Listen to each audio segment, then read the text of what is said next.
made it to the midweek. We're just a few sleeps away from the SEC opener. Zach Blackerby on the left. I'm Brad Law. And boy, Zach, really positive news out of practice Tuesday that the long list of guys on injury watch, the majority of them were practicing in some capacity. And if they weren't practicing by Tuesday, your chances to play in the game go down significantly. So positive news right out of the gate. Yeah. And the first one that a lot of people noticed was Nehemiah Pritchett, the corner. Now, he's been practicing for a few weeks and hasn't played yet. So, we'll see. It does sound like Nehemiah will play against Texas A&M on Saturday.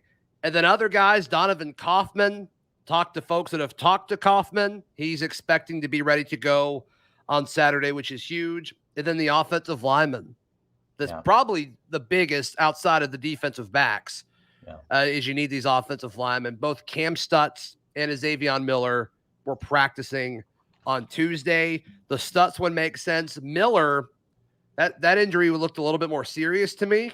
Yeah. But the fact that he was out there on Tuesday is a good sign. Completely agree. Cam Stutz is the guy that I think of the two.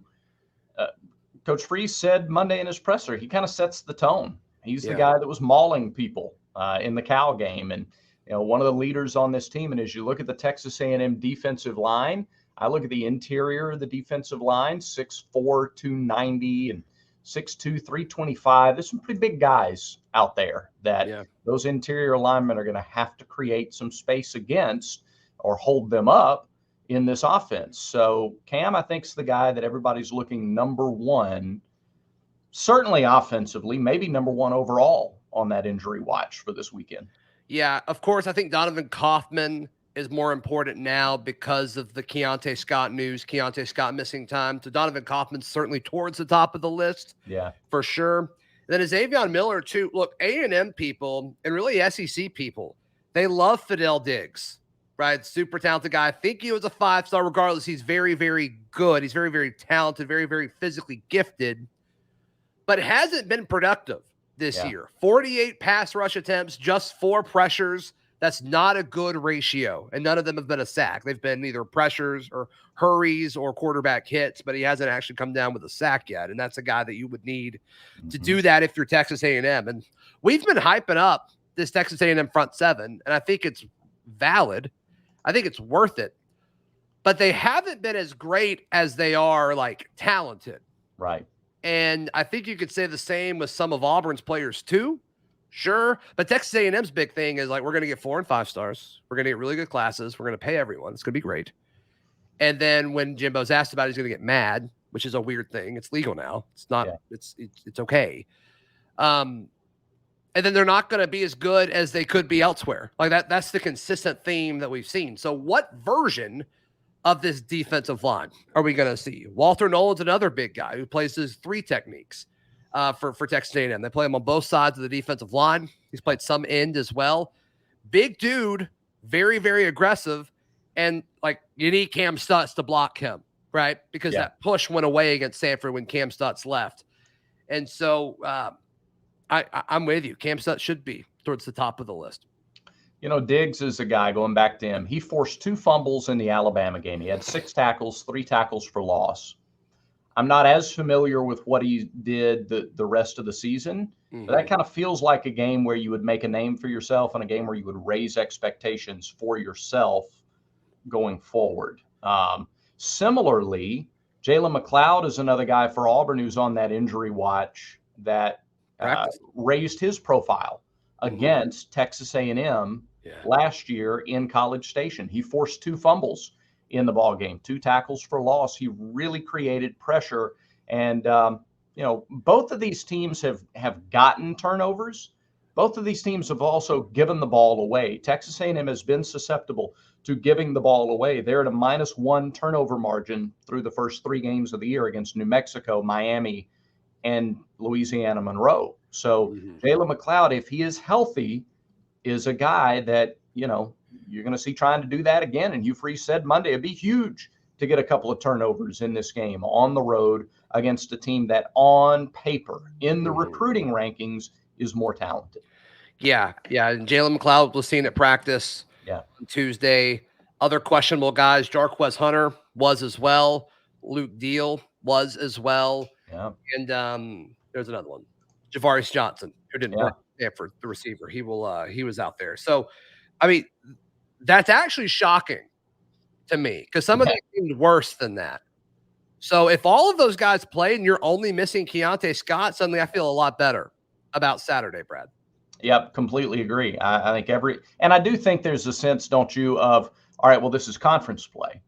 I'm needed. We have a chance to go and make a statement and set a course for what the season is going to be with this game. You're not keeping me off the field. I do think there exists on this team this competitive edge, this fire, this, all right, it's conference play. I'm playing. I'm going to do whatever it takes to get on the field. Yeah, and a lot of these guys are upperclassmen, not necessarily guys that transferred in. Jalen McLeod transferred in, but a lot of these guys are like, no, this is what I've been working for.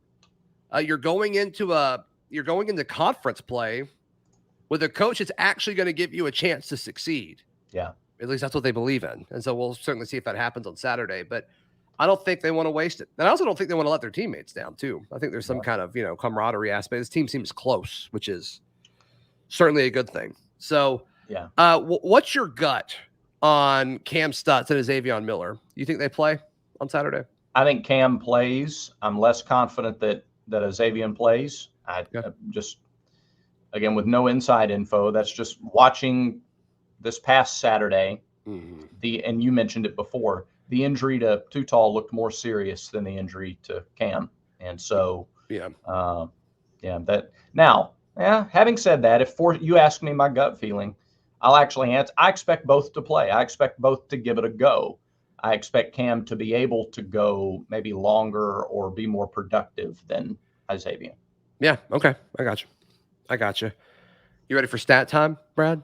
Almost. Yeah. I do want to ask you this question. I'm anxious. I'm eager to get into stat time. I'm so sorry. And I am too, and everybody else should be too, because you've worked hard on this. So people are in for a treat. So we're going to tease them just a little bit longer. But if Javarius is out there, what more does it add for the receiving core that Coy Moore was able to come back last week against Samford? And now you have Coy and Jay and Javarius, and with the taller guys too, with the bigger guys too. What does that do, or does it have an impact because only so many guys can be out there on the field at the same time? I think it allows you to have a guy that you have to focus on in the slot if Jay Fair's not on the field. But I think Jay Fair is already doing that. I think Jay Fair offers more of a possession receiver than Javarius does. I think Javarius offers more pop. So, maybe it kind of, if you're an A&M defender, which these A&M defensive backs have really struggled this year, to put it kindly, in coverage, maybe it presents more of a threat, like for a seam route or something like that. If you're a safety, you probably got to focus more on making sure he doesn't get behind you. Yeah.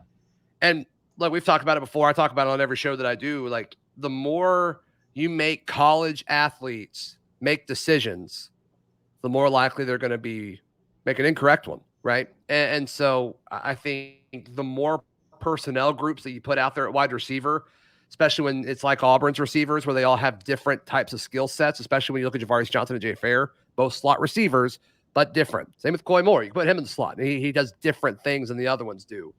So I think it offers that. I think the threat of variety is something that can help Auburn's offense. Yeah. All right. I like that answer. That's good. I do wonder about that sometimes because it's easy to get caught up in the hype of, well, this guy's back and now you have this guy, and look, now you have 8 options. Yeah. Yeah, but generally 3 or 4 of them are going to be in the game at the same time. So what does it offer you? How much does it offer you to have 8 options? If your top 4 are really dynamite, do you need 8? Obviously you do for depth, and I'm not saying it doesn't make a difference. You just try to find balance.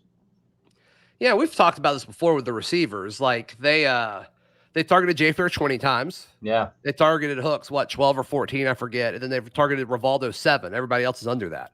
Yeah. So it's like they know who their dudes are at this point. I think. And maybe Javarius, when he gets healthy, they'll throw to him more often. I don't know. But I don't expect that ratio to change a ton moving forward, regardless of who's healthy and who's not. I think the ratio for Rivaldo goes up. Let me ask you this. Does he get targeted? Let me see. We had fun with over-unders on Monday. Sure. Rivaldo Fairweather targets against Texas A&M 5.5. Under. He's been targeted 7 times throughout 3 games. Yeah, but really just throughout 2. Because he wasn't targeted at all until, the fourth quarter of the Cal game? Yeah, he may have had one early, but you're right. He wasn't targeted at all against UMass. You're right. So that's 6 in the last game and a half. Good point, Brad. And then, only the first half against Samford actually mattered. So, we're talking about a game and a half. I'm still going under. I think it's a lot of targets in this offense, but I think that's a good over-under. My bookie should be giving you a call. Absolutely. So instead of me giving my bookie a call, they should be giving me a call. Listen, our audience should be giving my bookie a call for sure. There's no question. There's no question about it. You need to head over to mybookie.ag right now. Don't walk, sprint to mybookie.ag. They've got cool things with their parlays. If your first few legs of your parlay hit, you can cash out, which is great. Of course, you can let it ride too, make even more money. But if you want to be conservative, you're like, you know what? I'm good. I've already won. I'm up like 300%. I'm fine. Whatever. That's great. At mybookie.ag. Head over to mybookie.ag right now. And when you make your account, it's free. But when you're ready to make that deposit, use promo code NEXTROUND. You'll get a little extra cheddar on the house, courtesy of us. Courtesy of us, Brad. That's the kind of people we're very generous. We are. We love taking care of our Village Vice folks, our Village Vice family. So head over to mybookie.ag. Use promo code NEXTROUND. All right, Brad. Let's jump into stat time. Let's do it. By the way, are the people who watch our show, are they the Vice Squad? Are they Village Vicers? Are they? I don't know. We gotta figure that out. Drop them in the comments. What should we call you guys? There you go. What is this family called? We need to know. All right, I got 5 stats for you. Ready? All right, I'm ready. All right, so Peyton Thorne, his best completion percentage splits come against the blitz and while he's under pressure, Brad. Okay. He's 6 for 7, which is 85%. When under pressure for 73 yards, he's 12 for 16 when he's blitzed for 61 yards. So he's more effective and more efficient when he's being blitzed and when he's under pressure. So come on, A&M, bring the house. Is that what I'm hearing? What do you think that is a function of? Do you think that's a function of receivers just kind of like recognizing man coverage, receivers winning battles, getting open? Is that what goes into that, do you think? I think with the way Auburn's offensive line has been protecting him, that by the time he's under pressure, there's probably some sort of the play's been going for longer. So he's probably had a little bit more time to, maybe go to his third progression. Mm-hmm. I also think that's also a product of the RPO. They're reading a guy, and if that guy comes, they go to where he was. I think you saw that with Jay Fair a few times against Samford. So I think some of that probably has to do with play call, and I think some of that has to do with the whole throw it where they're not, is my guess. And that's what you get in a veteran quarterback with Peyton Thorne. So I thought that was interesting because some people say he's already getting rattled when he's blitzed. I'm like, that is factually incorrect. It's factually incorrect. We got numbers. That's right. Good. All right. Our second one. All 3 of Thorne's picks have come from a clean pocket.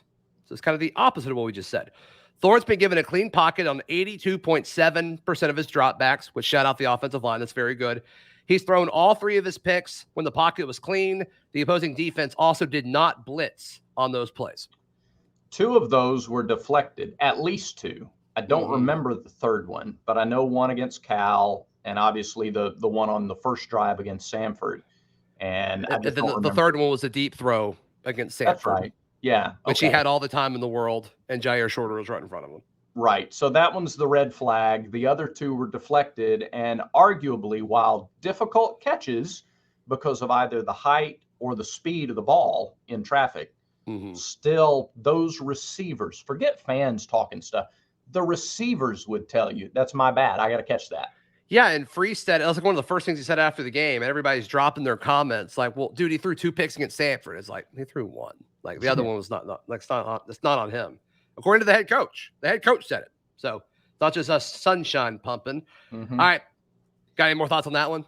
I'm moving away from quarterbacks for a second. No, I don't think so. I like the decision making. I mean, if your receivers catch one of those two. Now we're only talking about 2 interceptions. And yeah, that there's nothing there that concerns me from that stat.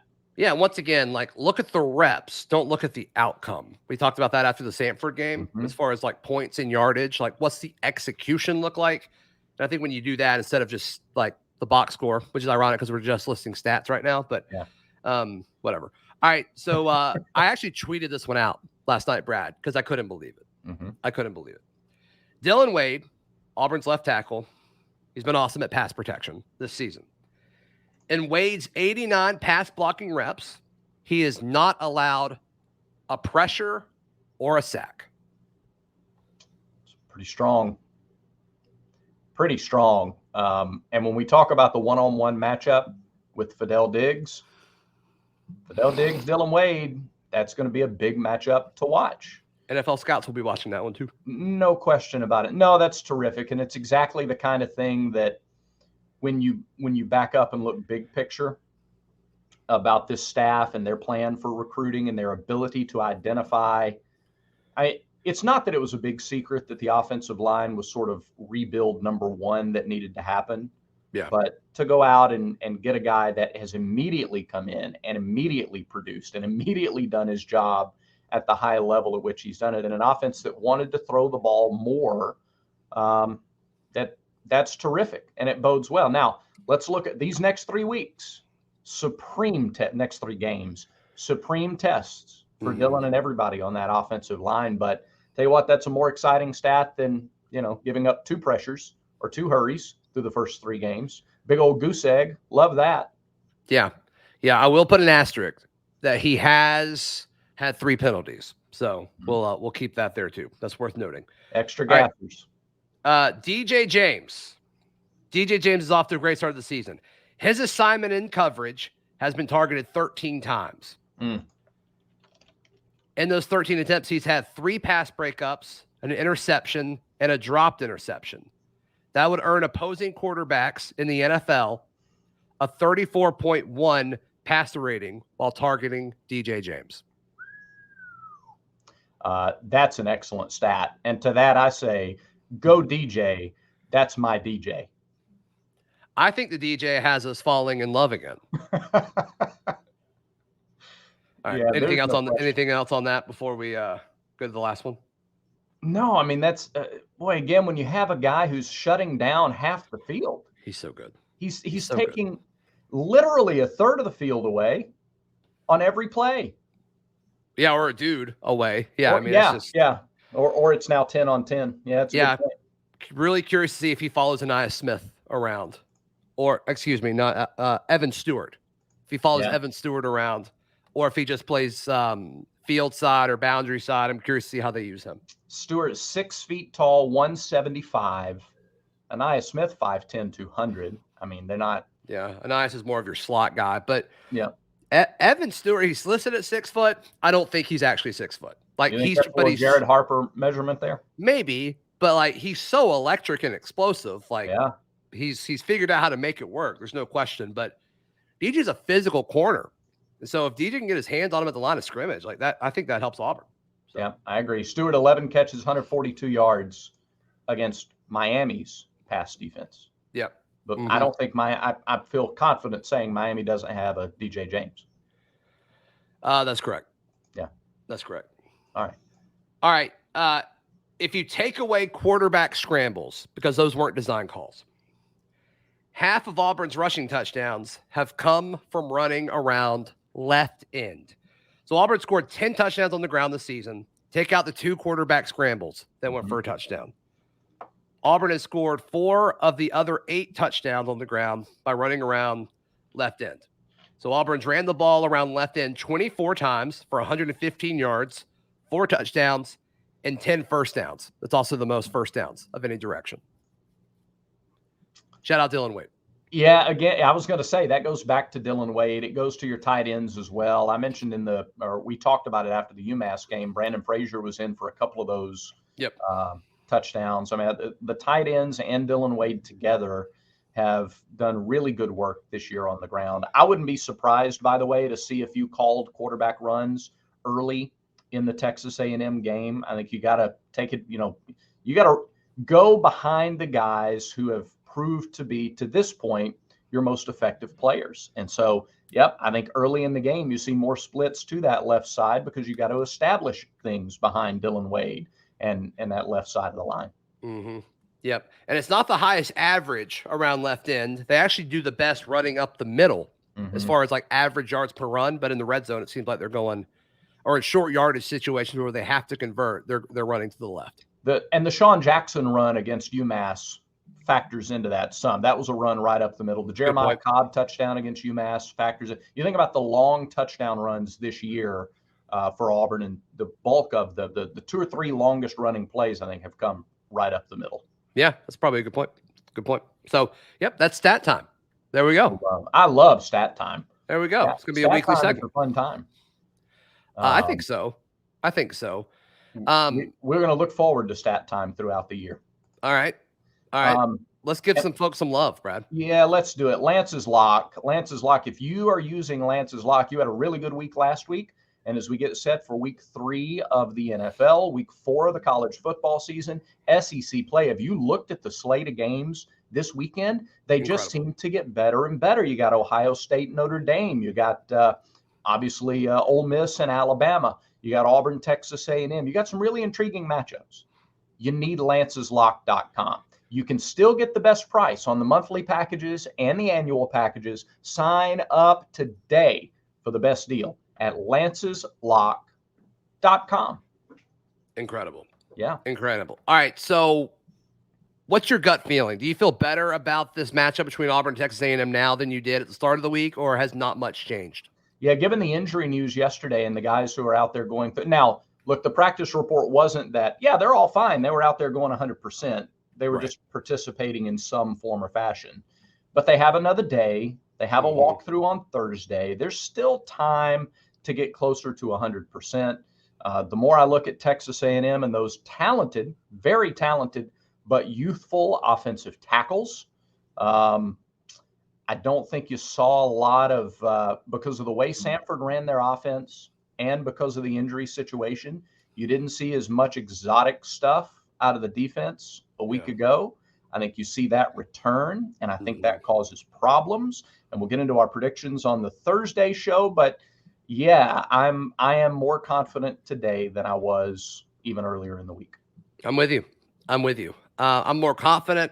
I still don't think I'm going to pick Auburn to win, but I do feel better about Auburn's chances than I did a few days ago. So we'll certainly see. And like you said, we will put that in our weekly 6-pack that we will bring up on tomorrow's show. But in the meantime, Brad, I think that about does it for today's show. That's it. Thanks, everybody, for watching. Remember, everyone has vices. Everyone has vices. Just make sure Village Vice is one of yours.